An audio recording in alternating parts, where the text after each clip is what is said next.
My name is Carrie. I am 52 years old, and for the past 5 years, I have been living with a secret so large it could fill this entire town. $28 million. That is what my Martin left me when his heart finally gave out after 40 years of building his construction empire from the ground up. I have never told a soul, not my friends, not my neighbors, not even my only son David. I made a promise to my husband in his final days. He believed, and I came to understand, that loud money ruins quiet lives. It attracts the wrong kind of attention. It changes how people see you, even how they love you. So I kept our old house, the one we bought with our first real savings. I tend my garden. I volunteer at the local library. To anyone looking in, I am simply Carrie the widow who gets by. And that is exactly how I wanted it. But a few months ago, the phone calls from David started to change. They became less frequent, more strained. He and his wife Chloe were always in the middle of some big new venture, a chain of fair trade coffee shops. They sounded stretched thin. A mother knows these things. A quiet dread began to settle in my stomach, a feeling that the peaceful life I had built was about to be tested. You know, sometimes the quietest lives hold the loudest stories. Before I share mine, I would love to know where you are listening from today. Let me know in the comments. And if you are ready to walk this path of memory and consequence with me, please take a second to like this video and subscribe.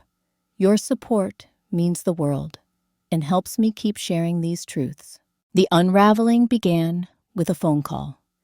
It was a Tuesday afternoon.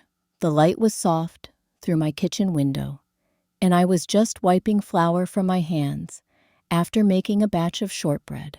When David's name flashed on the screen, my heart did its usual little lift. That lift faltered when I heard his voice. It was too bright, too eager, like he was reading from a script he had not quite memorized. "Mom, hey, how are you?" "I'm well, sweetheart. Just baking. How are you and Chloe?" "We're great. Busy, you know. The new shop in Riverside is almost ready to open. It's a huge space." He paused, and I could hear him take a breath. "Listen, we were thinking. It's been too long. We want to come see you this weekend. A proper visit. Just us. A proper visit." The phrase stuck out. Our visits had become rushed holiday affairs, sandwiched between their other commitments. This felt different. I'd love that I said my voice warm, despite the chill creeping up my spine. "I'll make your favorite. Apple pie." "Sounds perfect, Mom." Another pause. "We have some things we've been wanting to talk about too. Good things. About family." After I hung up, I stood at the counter for a long time, looking at my flour-dusted hands. Good things. About family. Why did that sound like a warning? I pushed the feeling down. He was my son. I was being silly paranoid from keeping my secret for so long. I spent the next few days in a flurry of preparation. I scrubbed the house from top to bottom, though it was already clean. I weeded the flower beds and cut a fresh bouquet of zinnias and sunflowers for the dining table. I went to the farmer's market for the crispest apples and the sweetest butter. I wanted everything to be perfect, to be warm, to be home. The day before they were to arrive, my best friend Maya came over for tea. Maya, with her sharp eyes and sharper intuition, has been my neighbor for 20 years. She's the only person who gets close to seeing through me. "You're baking a pie for a Thursday visit?" she asked, sipping her Earl Grey. "Carrie, you only make that pie for birthdays and Thanksgiving." "He requested it," I said, trying to sound casual. And when was the last time he just popped by for a proper visit?"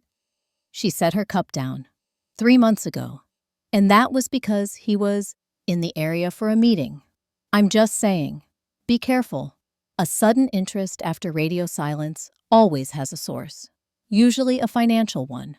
I waved her off, but her words echoed in the empty house after she left. I walked to the bookcase and pulled out a framed photo of Martin, David, and me. It was taken on a fishing trip when David was about 10. Martin had his arm around our boy, both of them grinning, holding up a tiny sunfish. David's smile was gap-toothed and full of pure joy. I traced the glass over his young face. What happened to that boy? They arrived on Saturday, just after noon, in a gleaming, slate-gray SUV I had never seen before. It looked expensive. Chloe stepped out first, all polished, in a cream-colored linen pantsuit, her blonde hair in a perfect knot. She carried a sleek white box from a trendy bakery in the city. David followed, dressed in dark jeans and a polo shirt that looked too new. He gave me a quick, hard hug. "Mom, you look great. The house looks same as ever." There was an appraisal in his gaze as he looked past me into the living room, not a fond remembrance. He was scanning the faded sofa, the well-worn rug, the bookshelves lined with decades of paperbacks. Chloe presented the bakery box. "We brought you some pastries, Carrie. They're from that place downtown I told you about. Much easier than baking yourself." The comment was like a small, cold pebble dropped into the pond of the day. "Thank you, dear," I said, taking the box. "But you know I enjoy baking. The apple pie is in the oven." Lunch was a stilted affair. They talked about the coffee business in broad, glowing terms, revolutionizing the ethical supply chain, curating a customer experience. But their eyes didn't light up. It sounded rehearsed. They asked about my health with a pointed focus that felt more like an audit than concern. "Are you still driving that old Camry?" David asked, cutting into his pie. "You really should think about an upgrade. Something safer." "It gets me where I need to go," I said lightly. "And this house," Chloe chimed in, her smile not quite reaching her eyes. "It's so big for one person. And the yard work must be a lot. Have you thought about a nice condo community? They have maintenance and security." My skin began to prickle. This wasn't conversation. This was a campaign. The pieces were aligning with a terrible, quiet click. Finally, as we cleared the dessert plates, David cleared his throat. "Mom, we need to talk about something important." "Here it comes," I thought. My hand tightened on the edge of the plate I was holding. "Chloe and I, we worry about you. Living out here alone. Managing everything by yourself." He reached over and took Chloe's hand, a united front. "We think it's time we streamlined things. For your own good. We should consolidate your finances, the house, everything. Let us manage it. It would give you such peace of mind. You could finally relax." The room seemed to tilt. I heard Martin's voice in my memory, gravelly and sure. "They'll come for it, Carrie. Not out of malice, maybe. Out of need. Out of greed, they'll call responsibility." I set the plate down carefully, the china clicking softly against the wooden table. I looked at my son, this man, whose diapers I had changed, whose tears I had kissed away. I saw a stranger maneuvering for position. "David," I said, my voice miraculously steady, "that is so kind of you to offer. Truly. But I am perfectly fine. My mind is sharp. My bills are paid, and this house is my home. I don't need managing." The temperature in the room dropped 10 degrees. Chloe's smile vanished. David's face tightened. "Mom, you're being stubborn. This is for your own protection. Things can happen. What if you fall? What if someone takes advantage of you?" The irony was so thick, I could taste it. I have good friends. I have a good doctor. And I have a son I hope I can trust. I said the last words, hanging in the air. A heavy silence descended. David leaned back, crossing his arms. Fine. We can talk about this later, when you're being more reasonable. They left soon after, with stiff hugs and promises to call. The moment their SUV disappeared down the lane, my legs gave out. I sank into a kitchen chair, trembling from head to toe. I wasn't imagining it. Maya was right. This wasn't love. This was a prospecting mission. They had come to survey the land, and they had found the resident stubborn. I looked at the perfect, uneaten pastries in their fancy box. They were a symbol of everything wrong. Impersonal, expensive, and cold. Nothing like the warm, imperfect love-filled apple pie sitting on my counter. The battle lines had been drawn, not with shouts, but with suggestions. And I knew with a cold certainty that they would be back. Next time, they would not come with pastries.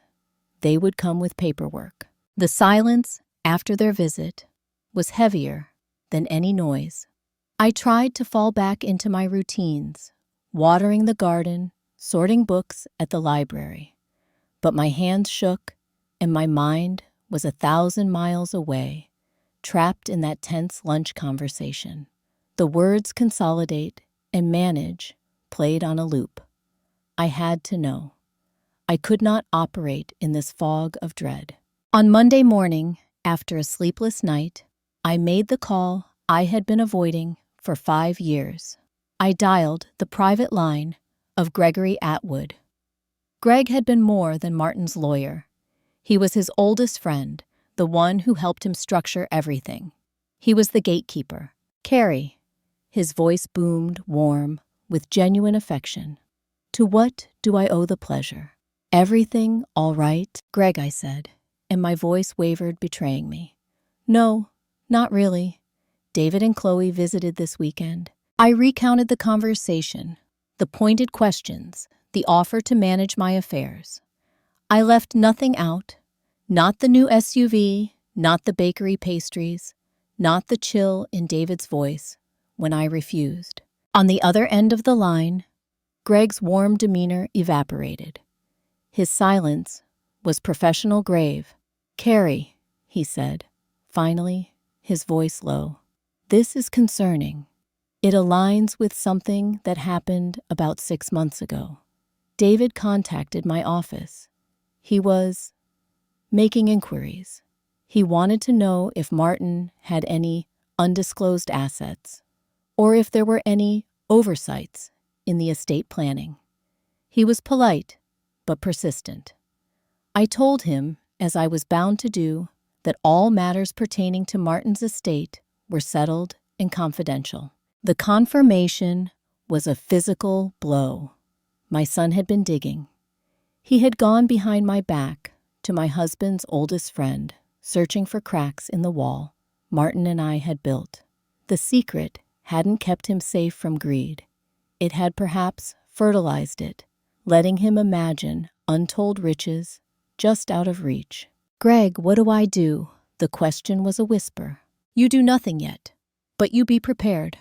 Do you have any idea what might be driving this specific financial pressure? I thought of Maya with her network of friends who knew everything about everyone in 3 counties. I called Maya next. I didn't give her details, but I asked her as a friend if she had heard anything about David and Chloe's business. Her sigh told me everything. Oh, Carrie, I didn't want to be the one, but yes, the word is their coffee shop expansion was too fast, too leveraged. They took out huge loans, second mortgages. The Riverside location. It's in a terrible spot. Rents are through the roof. There's talk of a lawsuit from a supplier. They couldn't pay. It's not good. They're drowning. Now the puzzle was complete, and the picture it formed was ugly and clear. Their sudden concern, their desire to consolidate it, was a lifeline. My simple life, my modest house were not what they wanted. They wanted control. They wanted liquidity. They were looking at me and seeing an asset to be seized. The anger came then hot and bitter, not just at their manipulation, but at the betrayal. Martin and I had worked so hard to give David a normal childhood, to teach him the value of a dollar earned, not inherited. We sent him to a good state school, not an Ivy League. We encouraged his dreams, even this coffee shop idea. And this was the result, a plot to have me declared incompetent, so they could get their hands on money they had decided was theirs by default. I had to hear it from him. I couldn't let it fester. That evening, I picked up the phone and called David. He answered on the third ring, his voice guarded. "Hi, Mom. David, we need to talk. Honestly. How are things, really, with the business?" The silence was icy. "What do you mean things are fine?" "Challenging, but fine." "I've heard they might be more than challenging, sweetheart. I've heard there might be trouble." His defensiveness snapped into place like a shield. "Who have you been talking to? Is it Maya? She's always gossiping. She doesn't know anything about our business model." "It's not about business models, David. It's about debts and lawsuits." "Is it true?" His voice rose sharp, with a venom I had never heard directed at me. "You have no right to spy on me. You never believed in me, not like Dad did. He believed in me. He would have helped me. What did he even leave me, Mom? What was my share?" The question hung in the static between us, a naked, greedy plea. It shattered the last illusion I was clinging to. This wasn't about my welfare. This was about his entitlement. "What do you think he left you, David?" I asked, my voice hollow. He didn't answer. He just hung up. The dial tone buzzed in my ear, a sound of finality. I placed the phone back in its cradle with numb fingers. I walked out to the back porch, to the garden, where Martin and I had spent so many evenings, planning not just a business, but a life. The peonies were in full, blousy bloom, their scent heavy in the twilight. I sat on the steps he had built with his own hands and let the tears come. They were not just tears of sadness, but of a profound, weary disappointment. The boy in the fishing photo was gone. In his place was a desperate man who saw his mother as an obstacle. The ache was immense, a hollowing out of my soul. But as the tears subsided, a new feeling began to seep into the emptiness. It wasn't anger anymore. It was resolve, a cold, clear certainty. They would come again, and next time, they would come armed. I would not be a passive victim in my own home. I would not let Martin's life's work be plundered by panic and poor decisions. I had to protect what was ours. And in a way I could barely fathom, yet I had to find a way to protect my son from becoming the villain in his own story. The call came on a Thursday. David's voice was calm, rehearsed, devoid of the previous anger. It was somehow more frightening. "Mom, we'd like to come by on Sunday to talk, calmly, no raised voices. We just want what's best for everyone, and we think we have a solution." I knew what this was. The reasonable follow-up, the formal presentation. "Of course, David," I said, my own voice equally calm. "What time?" "Around 2. I'll put the tea on." I did not call Greg immediately.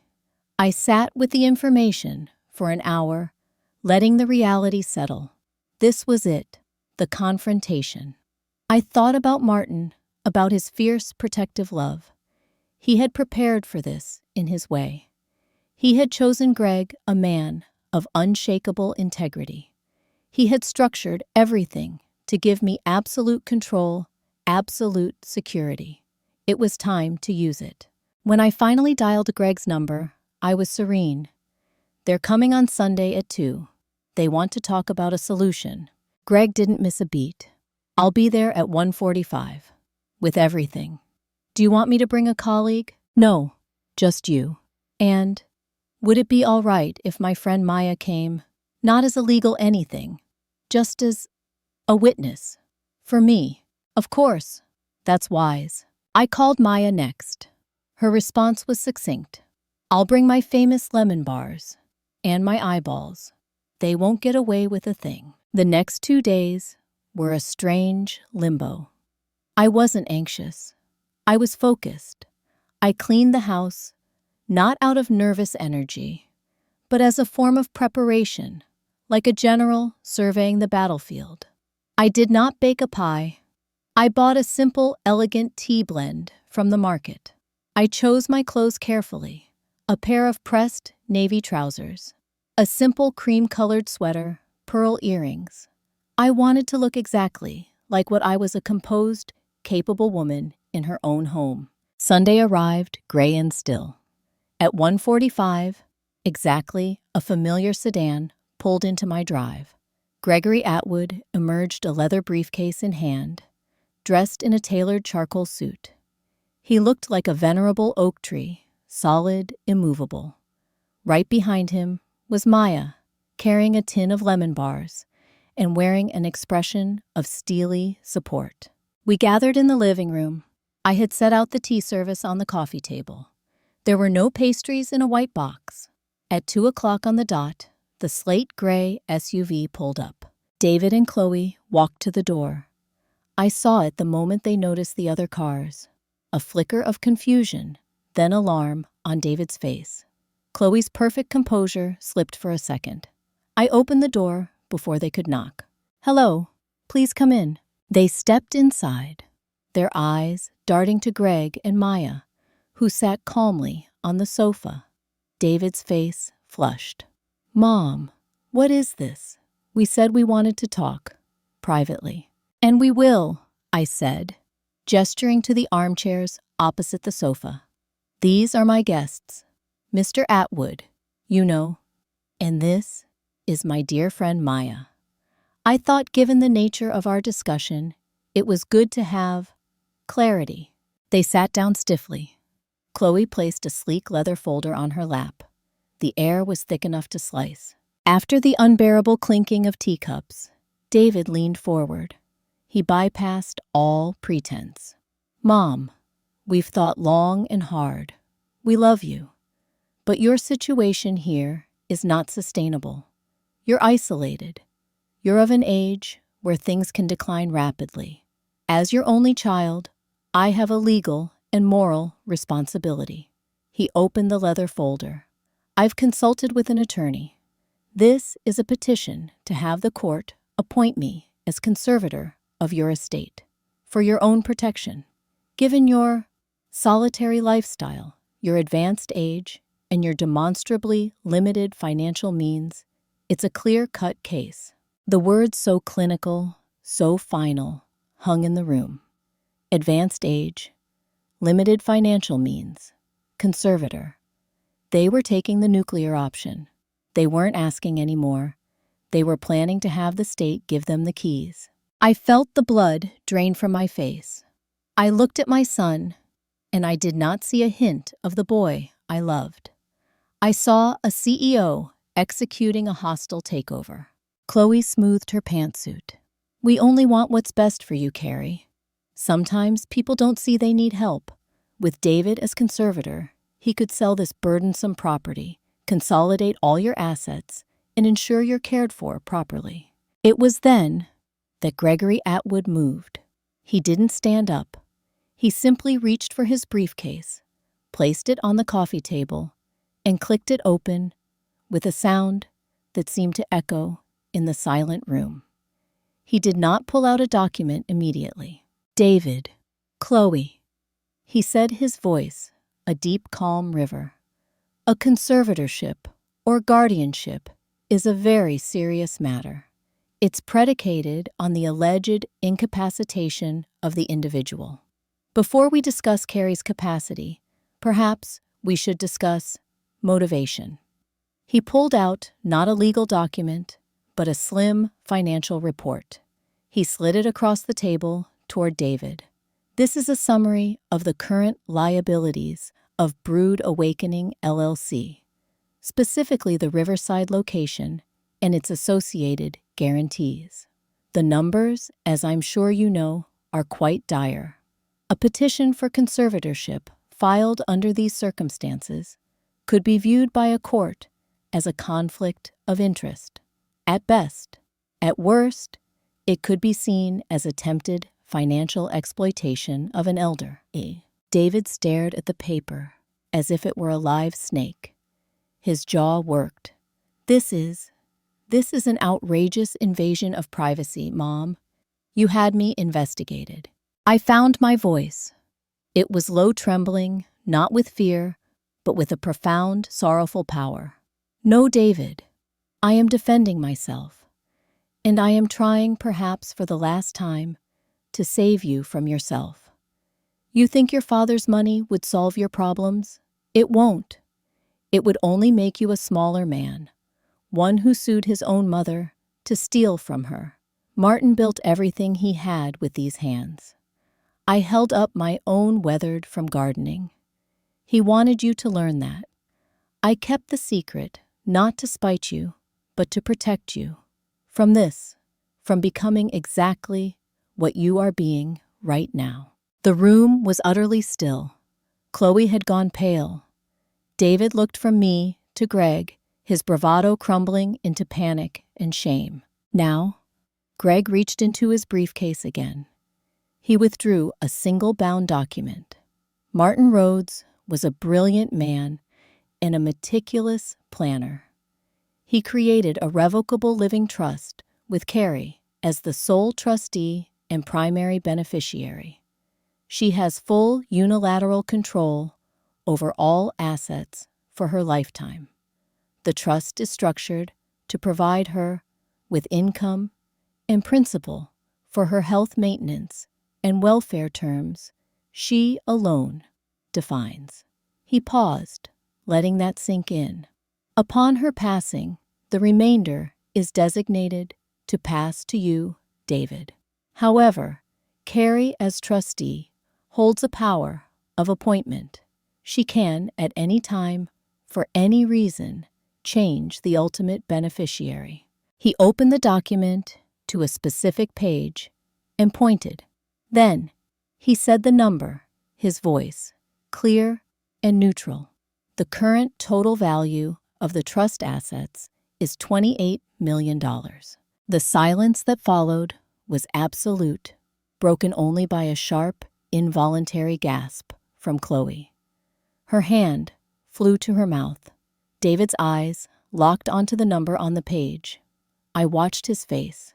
I saw the avarice first, a raw, hungry flare in his eyes. Then, as his gaze traveled up and met mine, I saw it morph into a dawning horror, the horror of realizing what he had almost lost, what he had almost done. I spoke into that silence, my words measured and final. You will withdraw that petition for conservatorship. Today, you and Chloe will leave my home, and you will never speak to me about this money again. That is the non-negotiable condition for any future relationship and for you remaining a beneficiary of your father's trust. I turned my head slightly toward Greg.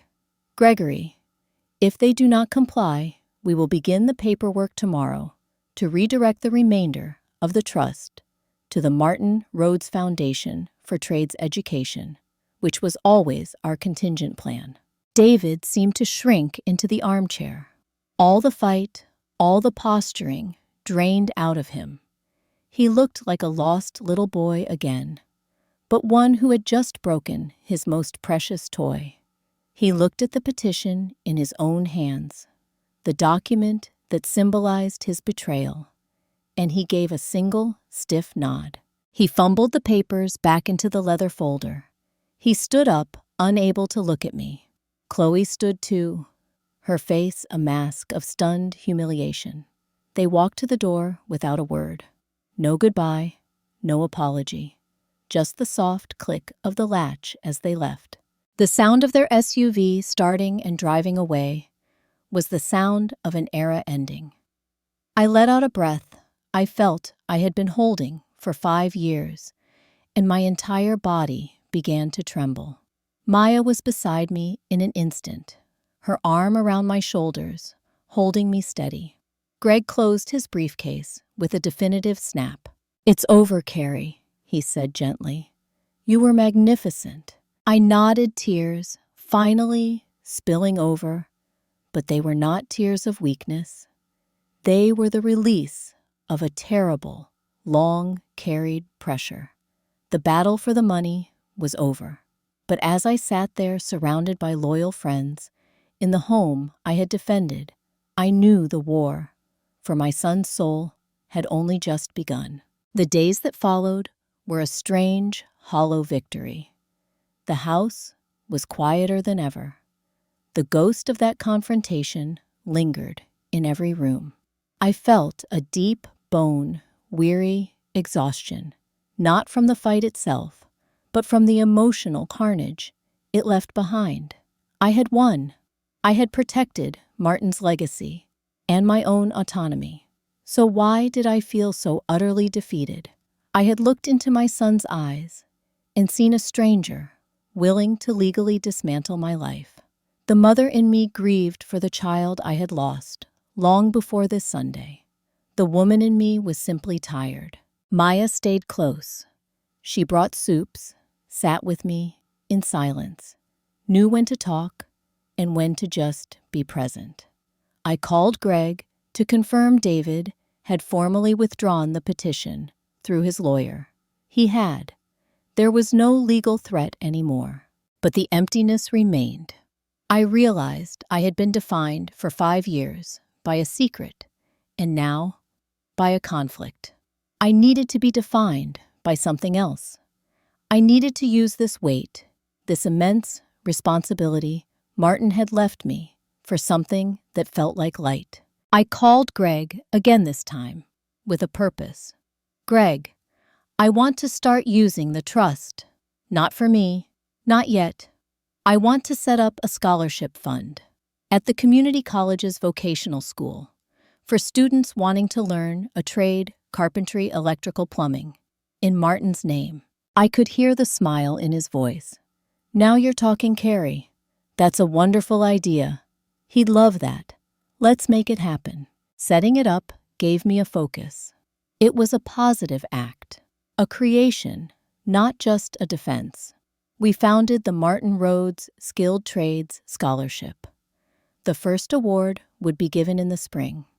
It was a small thing, a drop in the ocean of the trust's value, but it felt immense to me. It felt like honoring Martin's true legacy, not the money, but the skill, the grit, the belief in building something with your own hands. A month passed. The sharp pain had dulled to a persistent ache. Then one Tuesday, I found a letter in my mailbox. Not an email, not a legal document.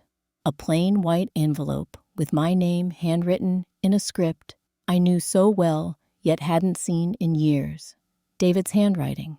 My hand shook as I opened it. I sat at the kitchen table, the same table where he had first suggested consolidation, and I read, "Mom, I don't expect a reply. I don't deserve one. I am writing this because I need to say it, even if you never read it. What I did was wrong. It was cowardly and greedy, and it shames me to my core. I have no excuse. The business was failing. We were in over our heads. The pressure was crushing me, and Chloe was terrified. We saw a way out, and we twisted it into being the right thing to do. We convinced ourselves we were helping you. That was the biggest lie of all. I have started seeing a therapist. I am trying to understand how I became someone who could do that to you. Chloe and I are separating. The business is being dissolved. I am getting a job, a normal one. I have to start over for real this time. I miss my dad. I think about him every day, and I miss you. I miss the mom who baked pies and believed in me before I gave her every reason not to. I don't know if I can ever be that son again, but I am so sorry for not being the man you and Dad raised me to be." David, I read it 3 times. The tears came different tears. not the hot tears of betrayal or the cold tears of resolution. These were the complex, salty tears of pity, of sorrow, of a fragile, tentative hope. He wasn't asking for money. He was stating facts. He was showing a glimmer of the self-awareness that had been utterly absent before. This was the crossroads. I could lock the door forever. I had every right. The part of me that had faced down his legal petition wanted to. It was safer.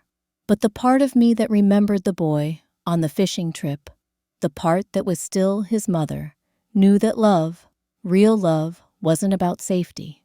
It was about having the strength to offer a chance at redemption while fiercely protecting your own peace. I waited a week. I thought about Martin, about what he would want. He was a tough man, but his heart was vast.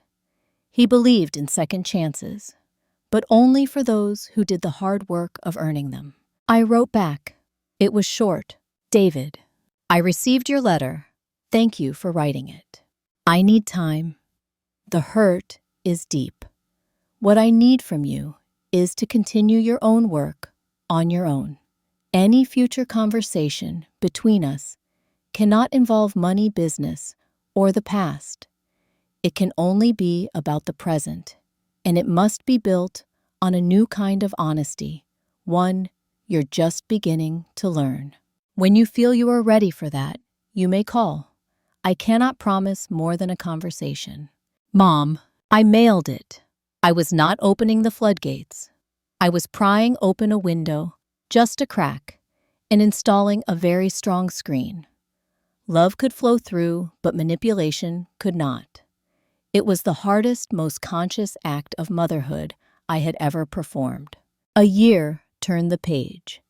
The seasons cycled in my garden, from the brittle silence of winter to the defiant bloom of spring, to the lush, heavy abundance of late summer where I now sat. My life had found a new, deliberate rhythm. I still lived in the same house, but it felt different. It was no longer a fortress guarding a secret. It was simply my home. I had used trust funds to finally repair the sagging porch and update the kitchen, not for resale value, but for my own pleasure. I bought a new, safer car, but it was a sensible sedan, not a luxury SUV.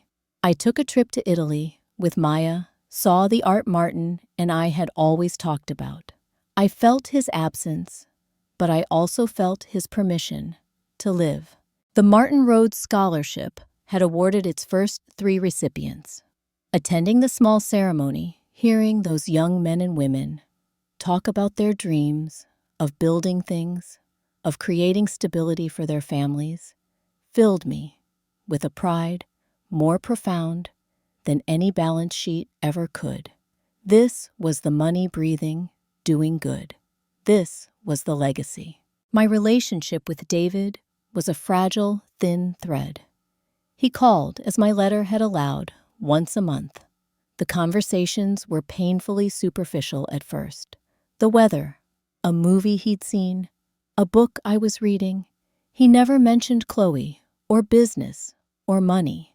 He never asked for anything. Sometimes the calls were awkward, full of long pauses. Sometimes they lasted only 5 minutes. But he kept calling, and I kept answering. On one call, he mentioned he'd gotten a job as a project manager for a small, reputable home renovation company. He said, his voice hesitant, "I'm learning a lot. About foundations, about load-bearing walls." The metaphor was not lost on me. I simply said, "That's good work, David. Honest work." Another time, he asked so quietly, I almost missed it. "How is your garden, Mom?" "The peonies were spectacular this year," I said. "Just like your dad always kept them." There was a soft sound on his end, maybe a caught breath. I remember. It was a sliver, a tiny fragment of shared memory of the past we were slowly, carefully navigating around. It was enough. It was a start. I no longer felt like the keeper of a secret. I felt like the steward of a story with chapters of great love, profound loss, bitter betrayal, and now a cautious, hard-won renewal. The $28 million was a fact, a tool. It had built a wall that my son had tried to scale. Now, I was using it brick by brick to build bridges to my community, to a future honoring Martin, and maybe one distant day, to a new understanding with the man my son might yet become. I sat on the porch he had almost forced me to sell, watching the fireflies begin their evening dance over the lawn. The scent of cut grass and damp earth was the scent of peace. It was not the peace of ignorance or escape.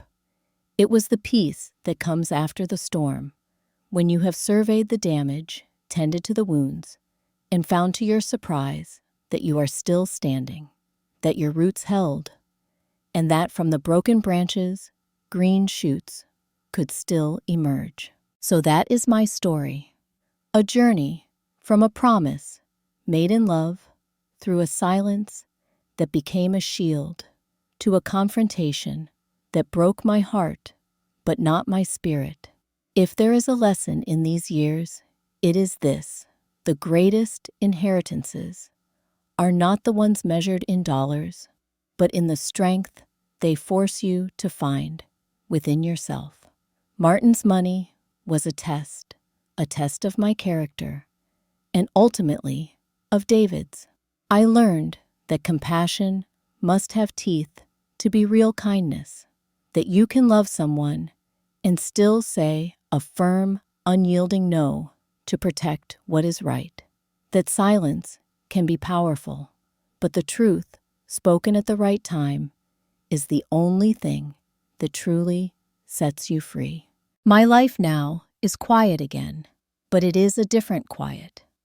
It is the quiet of purpose, of chosen simplicity, of boundaries held with love. The secret is out, but only to those who needed to know, and its power now belongs to me, to use for good, for growth, for grace. I often wonder what secrets others carry. What burdens are you holding in the dark, thinking they protect you or your loved ones? And what might happen if you slowly, carefully brought them into the light? If my story resonated with you, if you've ever faced a betrayal or had to set a painful boundary, I'd be so honored if you shared your thoughts in the comments below. Let's support each other. And if you want to join me for more stories about resilience, about family, about finding peace after the storm, please hit that like button, subscribe, and share this with someone who might need to hear it today. Thank you for listening. Thank you for being part of this community. And remember, no matter what you're holding on to, your own quiet strength is the most valuable asset you will ever have. Be well.